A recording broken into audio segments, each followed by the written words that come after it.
আসসালামু আলাইকুম সবাইকে। ধরুন you are the only earning member in your family. পরিবারের সকলের ভরণপোষণ আপনি করেন, সবার সুখ শান্তির দায়ভার আপনার। মাঝে মাঝে যদি অনেক সময় টায়ার্ড হয়ে, অনেক সময় হয় না যে দুশ্চিন্তায় পড়ে মনে করেন যে আপনার উপর খুব লোড পড়ে যাচ্ছে, এবং আপনি যদি মনে করেন যে আমি সকলের খরচ বহন করছি, রাইট? এরকম অনেক সময় হয় না যে আমি সবার খরচ বহন করছি। এ ধরনের অহংকার কখনোই মনে আনবেন না, বরং সৃষ্টিকর্তার কাছে আপনি শুকরিয়া আদায় করতে পারেন যে এই ভালো ও নেক কাজের জন্য সৃষ্টিকর্তা আপনাকেই চুজ করেছে, right? You are so blessed.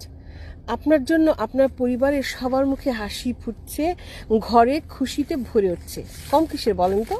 এটা কিন্তু অনেক বড় ব্যাপার। কোনো কিছু দেখার দৃষ্টিভঙ্গি যদি আমরা বদলে ফেলতে পারি, তাহলে দেখা যাবে যে সৃষ্টিকর্তাও আপনার উপর অনেক অনেক ব্লেসিং দিচ্ছে। ভালো থাকবেন।